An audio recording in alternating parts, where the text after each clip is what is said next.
Bienvenue à tous à ce magazine entièrement consacré à l'opération militaire Tchadima dans l'est du Burkina. Tchadima en langue goulmachema qui veut dire sauver. Eh bien, c'est une mission de reconquête du territoire national et de l'intégrité de l'État menée par les forces combattantes de plusieurs unités au sol, tout comme dans les airs, les bataillons d'intervention rapide, le 34e RIA de Fadan Gourma sous l'appellation les Cobras. La mission s'est déroulée pendant un mois entre Fada et Patiaga et il s'est agi pour les boys de sécuriser un convoi de près de 7 km en aller-retour. Tout d'abord, les péripéties et les points chauds de la mission à l'aller à découvrir avec Draman Guinée dans ce magazine.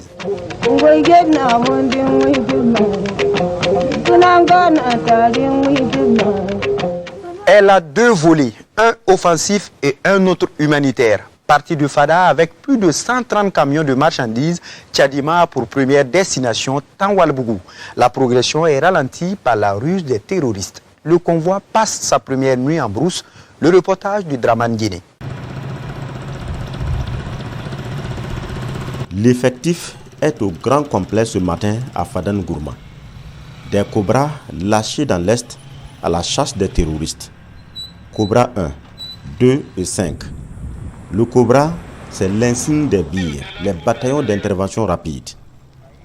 Ils ont le soutien d'une compagnie de marche et de l'artillerie, toutes issues du 34e RIA de Fada, le régiment interarmé.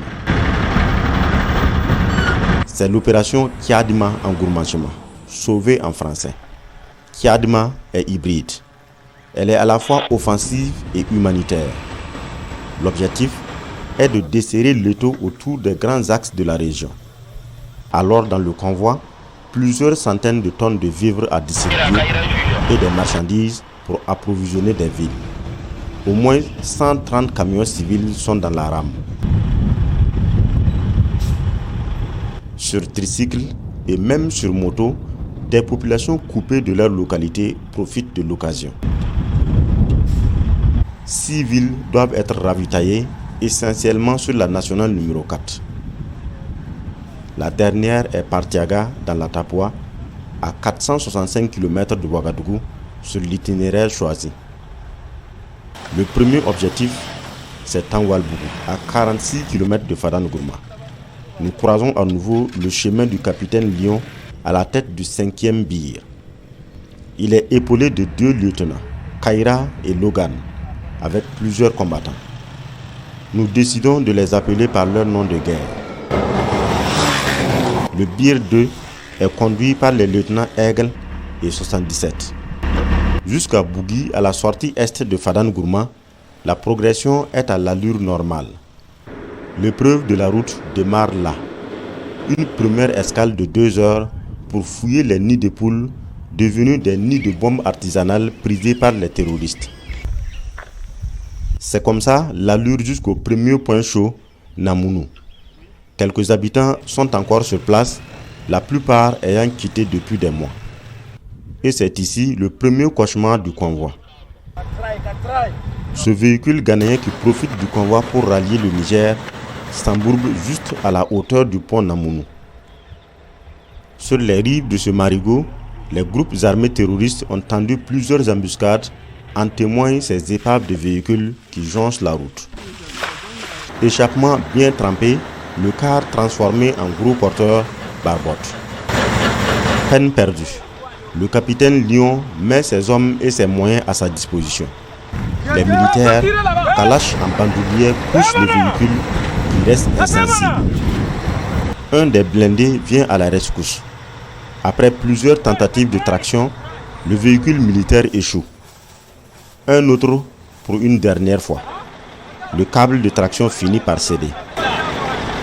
À l'intérieur du véhicule, du matériel lourd, blocs moteurs et pièces de moulin à minerai. Le choix est alors net. Il faut laisser ce véhicule sur le carreau et poursuivre la route. Le conducteur et ses apprentis embarquent dans un autre car. Nous perdons plus de 3 heures dans cette tentative de sauvetage. Depuis la tour de contrôle du 34e RIA, l'armée de l'air appuie les hommes au sol. 34 km de parcouru, il se fait déjà tard.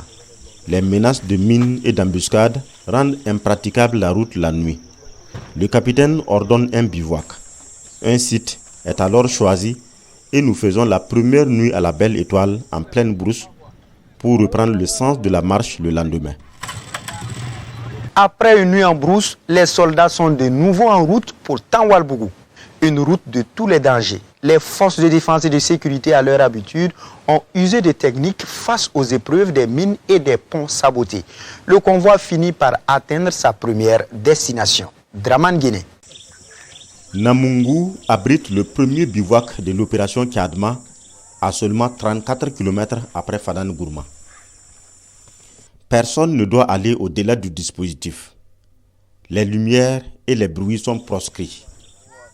Les soldats privés de sommeil veillent sur les civils et sur leurs biens. Toute la nuit est faite d'alerte, mais le dispositif mis en place est imprenable. Tous les guetteurs terroristes qui tentent de s'approcher de la base ont été surpris et neutralisés. Toutes les dispositions sont prises pour qu'aucun obstacle ne suspende l'opération. Des ponts mobiles, de l'agrégat et des engins du BTP sont de la partie. Le ministère des Infrastructures veut pallier toute éventualité car depuis le début de l'opération, les terroristes se sont inscrits dans une logique de sabotage des ponts. Nous avons toute une journée pour avaler seulement 12 km. Un calvaire sur une route qui a perdu 80% de sa peau.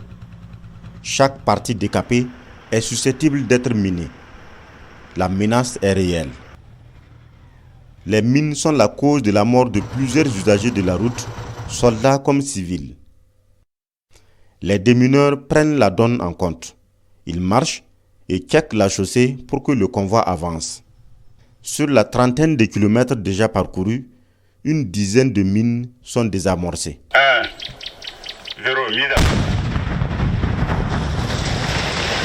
C'est le deuxième bir du lieutenant Aigle qui prend la tête à cette étape. La couverture est faite par les hommes du capitaine Lyon. Après quelques kilomètres de marche, Penkiangou, zone boisée traversée par un pont majestueux. Sur le flanc gauche, présence des terroristes confirmée. Dans la zone, l'aviation traite des cibles dans la forêt. Pour les cibles d'opportunité, le lieutenant Aigle choisit leur traitement à distance. Des bases terroristes pilonnées à l'aide de mortiers.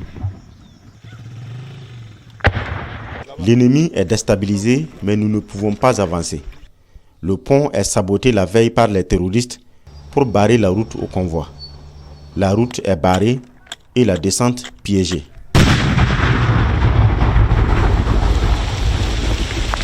Et puis c'est une nouvelle batterie. C'est nouveau. Après déminage, les techniciens du BTP prennent le relais. Impossible de poser un pont à ce niveau, il n'avait pas été prévu. Les techniciens font une analyse rapide du sol et décident d'ouvrir une route sur le bas-côté. Le bulldozer descend alors de son confort. La pluie du matin a été faible. Le lit du marigot est alors sec. Un pont de fortune se réalise sous la surveillance des soldats. Certains, armes accrochées, mettent la main à la pâte.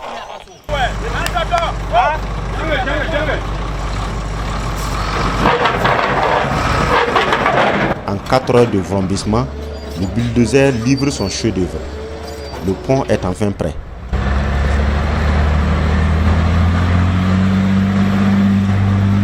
Un véhicule militaire pour le premier test. Il passe et s'engage la traversée.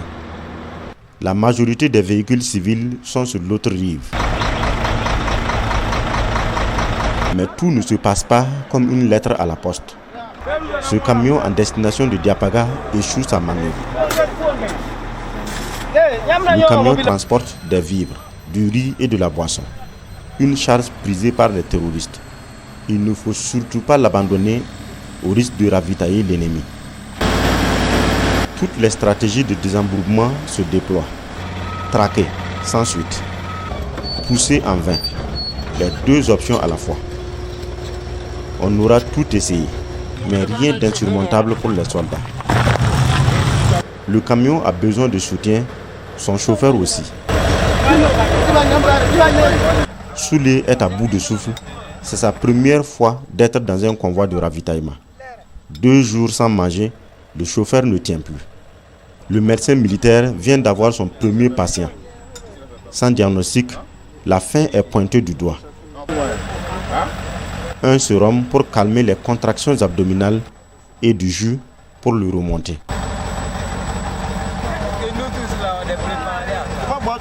Ces 2 apprentis ne tiennent pas non plus. Ali est immobilisé par la faim et la fatigue. Philippe, 15 ans, est le fils du propriétaire du véhicule. Il a 3 problèmes sur le cœur: la faim, la fatigue et surtout la probable perte de l'héritage, le camion.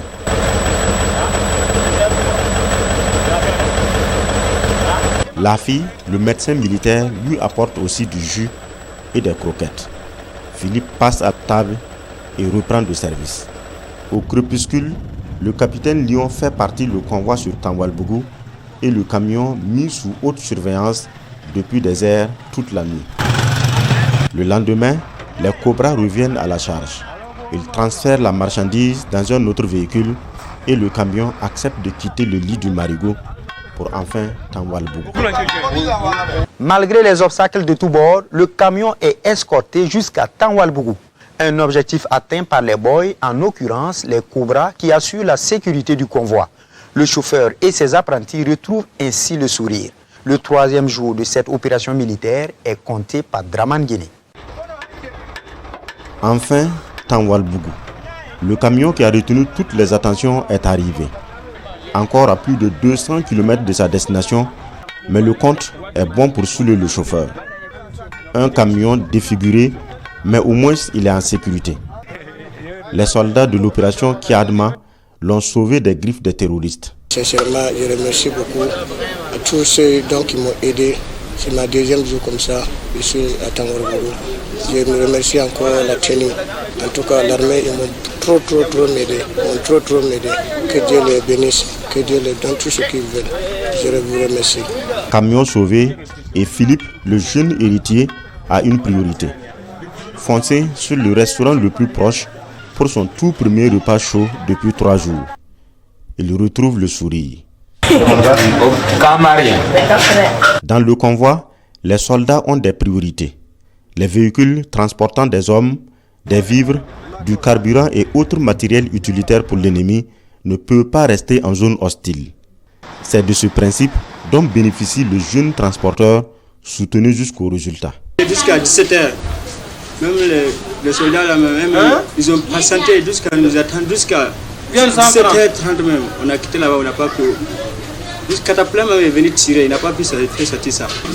On a laissé ça venir dormir ici. Ce matin-là, on a parti. C'est depuis 6h, on est parti. À 14h40. 15h moins. À 15h moins, on vient d'arriver d'abord. Nous-mêmes, on n'était pas sûrs que le camion va sortir encore. C'était 200 seulement. Nous tous, on était découragés. Tout ce qui nous a aidés avec nos soldats, c'est Dieu seulement que nous allons le bénir. Le camion est endommagé, il ne peut plus poursuivre. Il est alors immobilisé ici à Tanwalbougou et la marchandise vendue sur place.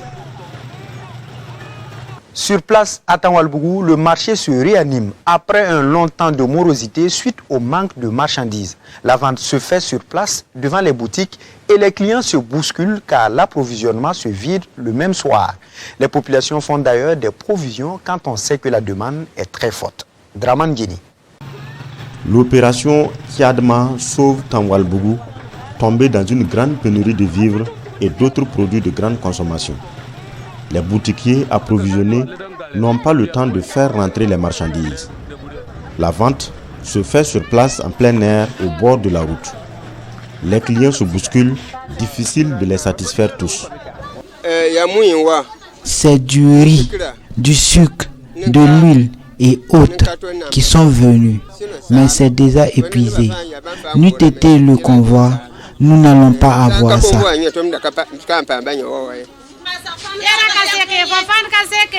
C'est insuffisant.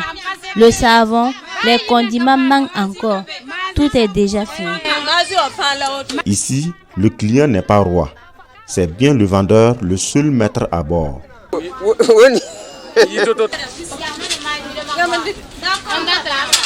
La ville est ravitaillée pour juste quelque temps car les populations se lancent dans une course aux provisions. Chacun veut faire une réserve de sécurité. Vous avez eu le savon là, vous n'avez pas dit que vous n'avez pas eu là. Non, vous avez gagné je voulais riz, petit sac là, pour aller débouler. Vous n'avez pas eu riz? Non, mais j'ai gagné ici petit sac là, une.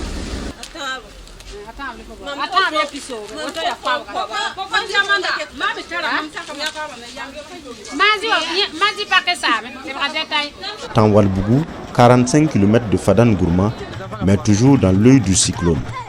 Ville martyre, Tanwalbougou a subi une vingtaine d'attaques en 5 ans. À cette étape de la mission, Tchadima s'est prêté à des activités civilo-militaires sur place à Tanwalbougou. Les soldats ont offert une opération de soins gratuits aux populations, notamment des consultations et une distribution gratuite de médicaments. L'ambiance avec Draman Diéné. Opération soins gratuits à Tanwalbougou. Le dispensaire Refuge du Monde. Des patients de tout âge répondent à la main tendue des soldats de l'opération Tchadima. Ceux dont le déplacement est difficile sont convoyés par les militaires eux-mêmes.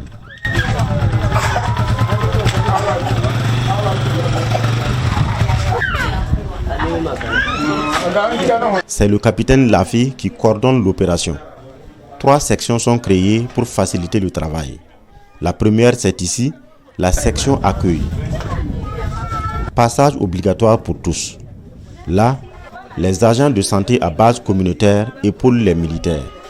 Ils prennent les constantes et récoltent les informations sur le patient. Identité, plainte, tension, température et poids. Les consultations à proprement dites se font ici avec les infirmiers militaires. Les cas les plus complexes sont référés dans cette salle chez le médecin militaire, le capitaine Lafi. Ici, l'examen est plus approfondi. Plus souvent, c'est des cas de paludisme. Pour les personnes âgées, là, bon, c'est très souvent des pathologies oculaires et puis des pathologies au niveau urinaire, voilà, que nous rencontrons. Chez l'infirmier, tout comme chez le docteur, toutes les consultations donnent droit à une ordonnance. Pas de pharmacie à Tanwalbougou, mais les militaires ont tout prévu. Une pharmacie ambulante aménagée sur place. Après consultation, les patients prennent gratuitement les produits pharmaceutiques à ce niveau. Un comprimé à croquer par jour pendant 3 jours. Nous leur disons grandement merci. Ils ont aidé Tanwalbougou. Tout a été gratuit. Même les médicaments ont été distribués. Avec les médecins militaires, nous avons eu des soins. Je les remercie et je rends grâce à Dieu. J'avais mal chaque matin. Je me débrouillais avec une douche froide. Aujourd'hui, j'ai des médicaments. J'ai eu la consultation et des produits pour me soigner. Je n'ai rien payé, même 1 franc. Je suis contente et je remercie les militaires. Un premier jour en matin et soir, le banc des patients grouille encore du monde. Le capitaine Lafi prolonge l'opération pour encore quelques jours. À présent, l'étape Tanwalbougou-Ougarou pour la suite de l'opération Tchadima. Un trajet truffé de mines artisanales et les cobras qui repoussent une première embuscade tendue par les terroristes à hauteur du village de Piega. Le convoi campe en cours de route. Ce point chaud avec Draman Guinée. Fin de mission à Tanwalbougou. Ougarou est le prochain objectif. 45 km de route impraticable. L'axe est considéré comme un bastion terroriste. Avant le départ, le capitaine Lion demande les services de l'artillerie. Le lance-roquettes multiple se positionne, renseigne ses données et envoie 4 patates chaudes sur des bases terroristes.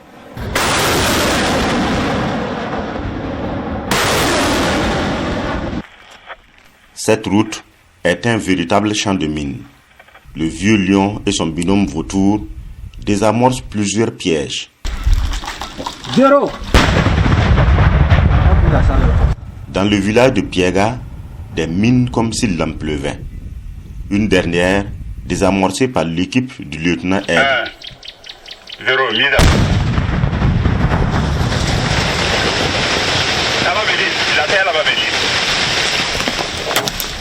La détonation est très forte et étourdissante.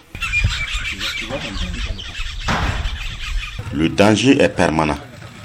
Soudain, des tirs. Les terroristes, tapis dans des concessions, nous croyaient dans le piège. Ils ouvrent le feu. Nous sommes dans une embuscade.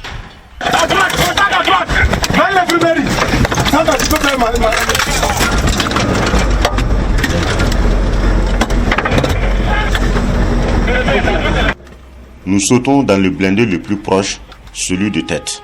Maya, le chef de bord, et Santa, le conducteur. Les assaillants piquent les soldats dans leur orgueil. La rage d'en découdre avec eux s'empare des combattants. Les éléments à moto prennent position et ouvrent la voie à notre blindé. Santa fonce et fonce jusqu'au lieu d'où proviennent les tirs. Une concession dont les habitants sont déguerpis. Les tirs viennent d'ici. Mais la riposte inattendue oblige l'ennemi à battre en retraite. Les terroristes, embusqués pour traumatiser, sont pris dans leur propre piège. Les cobras crachent le feu, les terroristes prennent la fuite. Dans la précipitation, ils laissent derrière eux un élément retardateur. Il est rentré comme ça. Le rouleau compresseur des cobras marche sur des positions ennemies. Des maisons sont terrassées les unes après les autres à la recherche du rescapé réfugié dans une cour.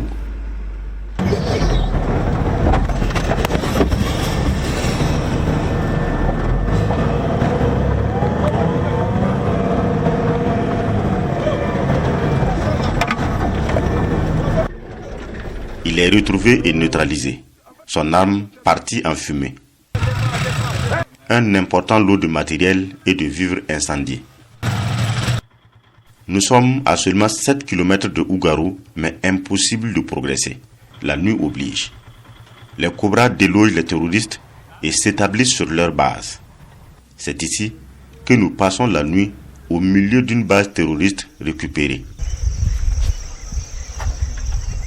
Reprise de la progression pour Ougarou à partir de Piega.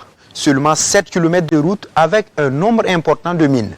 Des mines délicatement désamorcées par les deux équipes à la tâche depuis le début de l'opération. Ougarou est ravitaillé et le convoi y passe la nuit. Draman Guéné pour le constat. Piega-Ougarou, c'est le trajet le plus court, 7 km. Les cratères des mines artisanales ont emporté le goudron. Ce sont des parties de la route à haut risque. Les démineurs du lieutenant Aigle sont à la manœuvre. La tâche est énorme. L'équipe de Le Vieux Lion et Vautour leur prête main forte.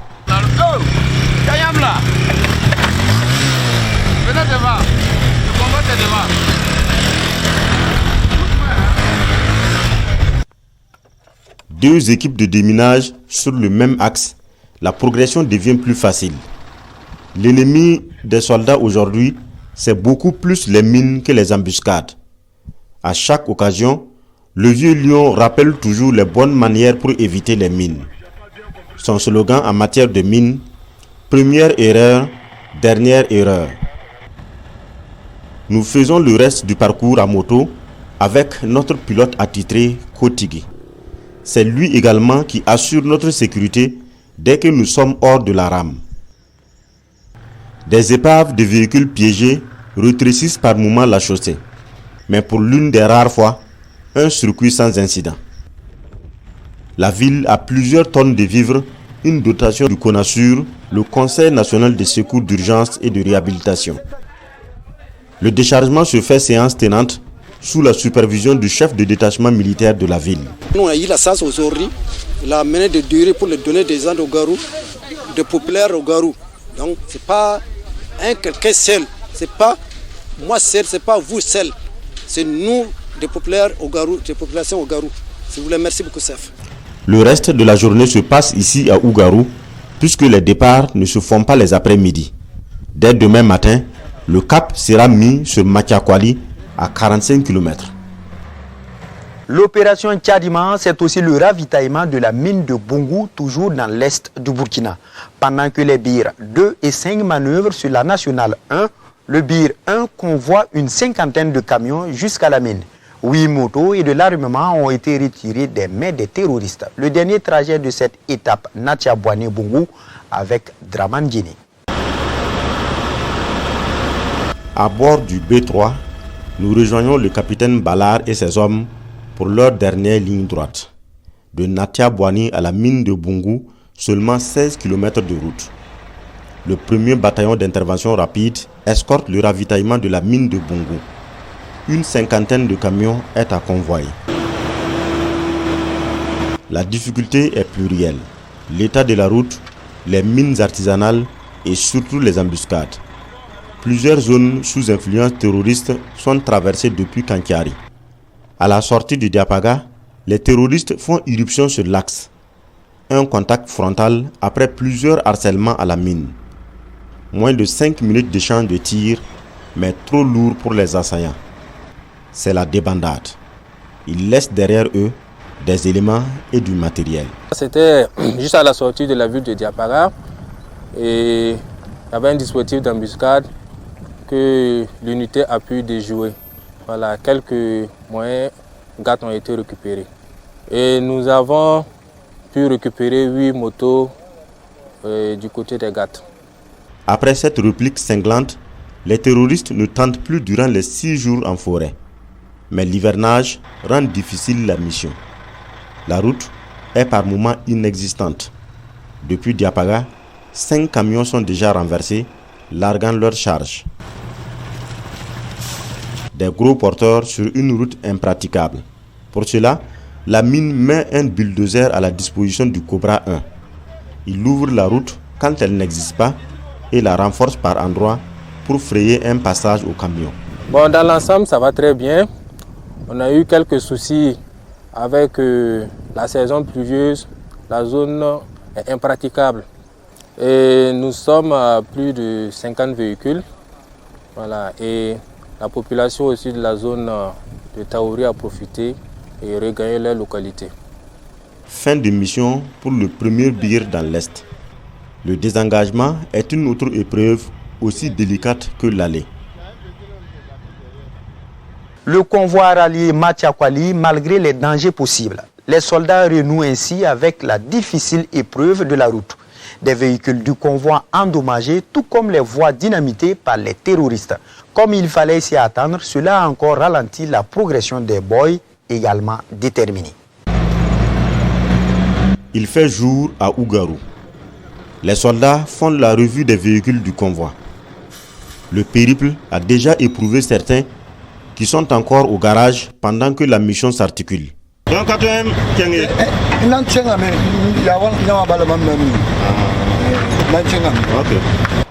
Nous sommes toujours sur la nationale numéro 4.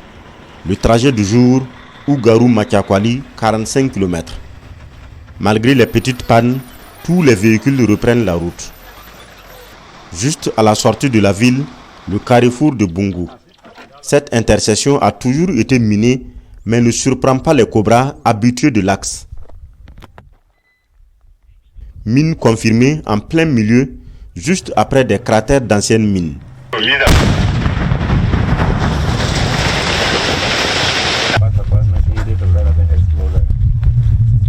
Ça, c'est un bidon de combien de litres? C'est un double charge. Bidon de 20 litres et 10 litres. Des détonateurs. plateau et source d'énergie. Dieu nous a sauvés. Après la détonation, l'hélicoptère qui nous appuie intercepte un binôme armé à moto venu constater les éventuels dégâts de la mine. Ils sont neutralisés. Cette voie rouge n'est pas sur notre circuit. Elle mène à la mine de Bungu, juste 50 km. Cette route est tristement célèbre depuis 2019 après l'attaque du convoi de la mine qui a fait 37 morts. La mine a immortalisé les victimes avec cette stèle. Nous reprenons la route. Au pont Tapois, le convoi est encore stoppé net. L'infrastructure est dynamitée par les terroristes. Demi-tour pour permettre aux techniciens de proposer des solutions. Un pont mobile est prévu ici, mais sa pause doit bouffer 14 heures. Sur le bas-côté, les techniciens proposent de tracer une voie comme la précédente. Jusque-là, les dieux du ciel sont avec nous. Pas de pluie, donc le bas-côté peut supporter les gros porteurs. La voie est fabriquée en 3 heures. Les engins militaires passent, les gros porteurs aussi. C'est ici que le dernier véhicule ghanéen reste. Comme le premier, sa charge n'est pas utile à l'ennemi. Le convoi est maintenant amputé de 3 véhicules. À l'entrée de Makiakwali, l'état de la route s'améliore. Tout le convoi rentre dans la ville, encore un résultat atteint. L'opération Kadma, c'est aussi désenclaver des villes dont les installations des réseaux mobiles sont sabotées. Makiakwali est sur la liste de ces villes. Des techniciens de l'opérateur de téléphonie Move sont dans le convoi. Le réseau filaire est saboté. Move propose une solution intouchable, le réseau aérien. Le signal est pris depuis Fada. Matiakwali Kanchari, avec la pluie qui a rendu difficile la manœuvre pendant ce voyage. 45 km de trajet, une route presque impraticable avec des mines et des ponts sabotés par les terroristes. Le bulldozer est par moments sollicité pour élargir la route afin d'éviter les cratères des mines. Le réseau mobile est par ailleurs rétabli à Kanchari, nous dit Draman Guéné. À Matiakwali ce matin, le ciel est menaçant. Le capitaine Lyon envoie le départ à 8 heures. La pluie menace encore. C'est finalement à 9 heures le départ. Cap sur Kanchari.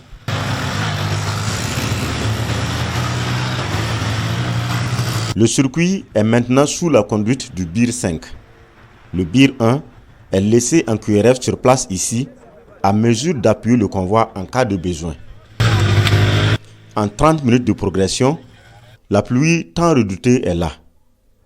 La pluie ne dérange pas les manœuvres des Cobras, mais celles des véhicules poids lourds, surtout sur ce goudron approximatif. La route est à un niveau de dégradation très avancé.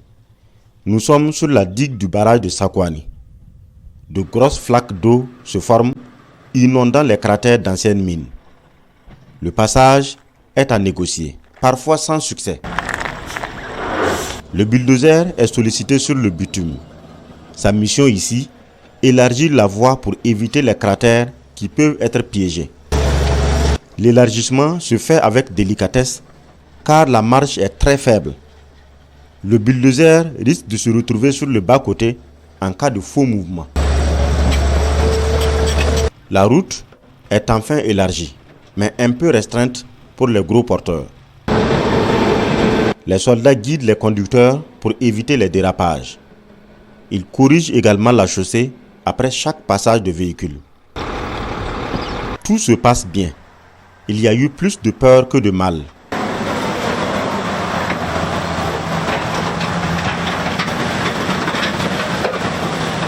Une seule crevaison.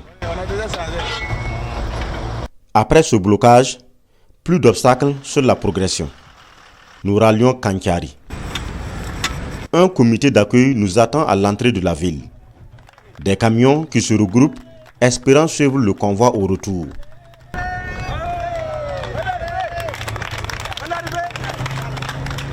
Dans la ville, La population est en liesse, très contente de voir une deuxième présence militaire après celle du Bir 1 la semaine dernière. À Kankiari, les Cobras apportent des vivres, des marchandises et surtout le réseau mobile Move après 2 mois d'absence. Kankiari peut maintenant communiquer avec le reste du monde. La population est reconnaissante.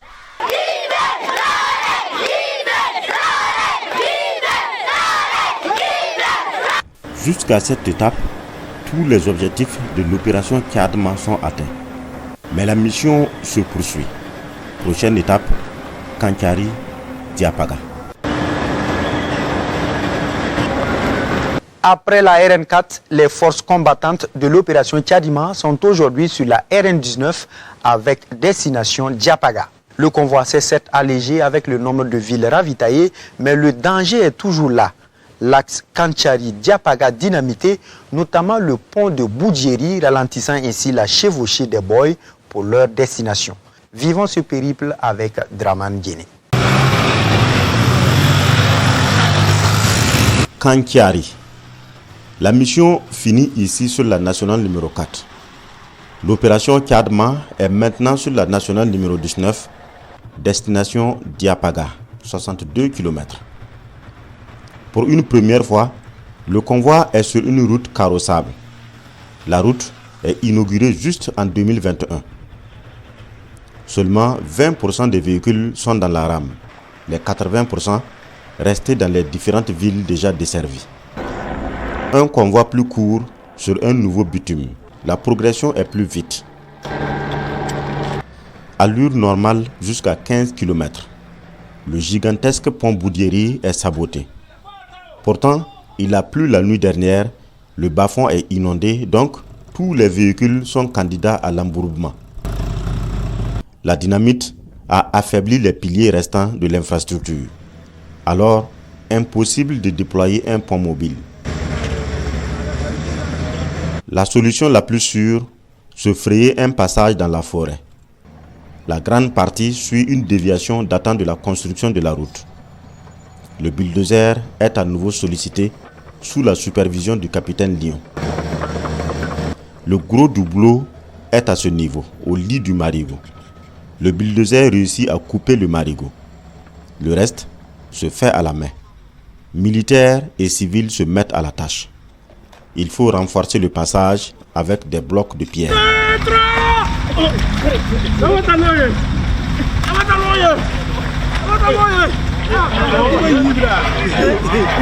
Pendant les travaux, personne ne se laisse divertir.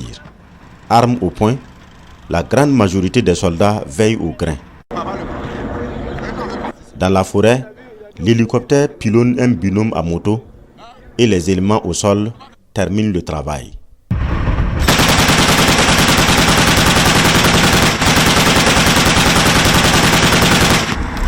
Faut faire vite.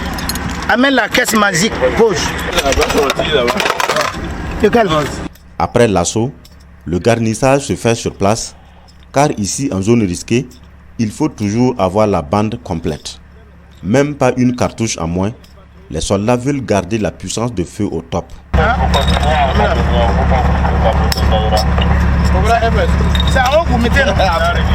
Pendant ce temps, les ouvriers d'un jour finissent la route. Les camions traversent. Nous évitons le pont Boudjeri. Le reste du trajet est sans difficulté. Nous rallions Diapaga, chef-lieu de la province de la Tapua.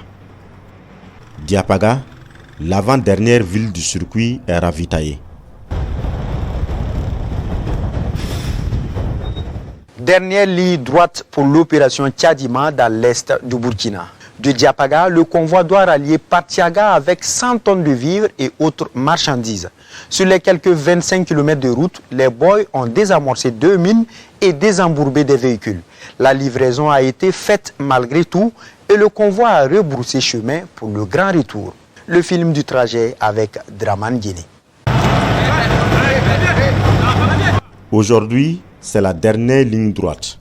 Diapaga-Partiaga, 25 km de voie rouge. Seulement 6 véhicules à convoyer sur la ville. Tout l'effectif du 5e BIR assure la sécurité. Dès la sortie de Diapaga, un manteau de poussière recouvre le cortège. De la poussière soulevée par les camions et les engins militaires. La poussière n'ébranle pas la vigilance des démineurs. Juste à la sortie de Diapaga, une mine détectée. De l'explosif dans un bidon de 20 litres enfoui dans le sol. Les auteurs sont surpris sur le flanc dans une maison abandonnée. Ils sont traités par les éléments à moto.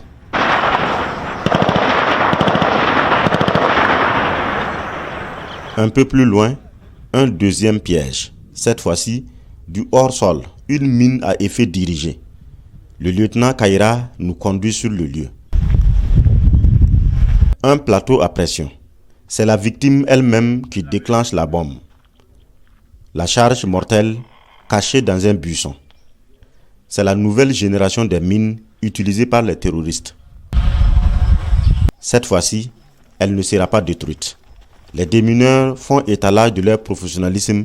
La mine est désamorcée avec délicatesse. Elle est retirée des feuillages, donc déconnectée de la batterie. Elle devient inoffensive. C'est une bouteille de gaz chargée d'explosifs et des billes pour maximiser les dégâts. Ce piège déclenché est à l'image d'une salve de roquettes sur une cible. Ici aussi, un surveillant du piège est neutralisé en profondeur de la forêt. Le danger désamorcé est embarqué. Et nous reprenons la route sous des menaces permanentes jusqu'à Partiaga. 100 tonnes de vivres sont déchargées ici au grand bonheur des populations. Et il y avait eu en tout cas une première phase, en tout cas des distributions que le gouvernement avait envoyées pour nous et qui avait vraiment soulagé la population. Et cette fois-ci, nous accueillons ces vivres avec une très grande joie parce que c'est venu au moment où vraiment nous avons besoin, puisque nous n'avons absolument rien pour le moment. Dans les manœuvres pour le retour, un de nos blindés s'embourbe et endommage son bras de direction. La pièce est retirée et redressée à coups de marteau par les soldats. Travail impeccable des soldats mécaniciens.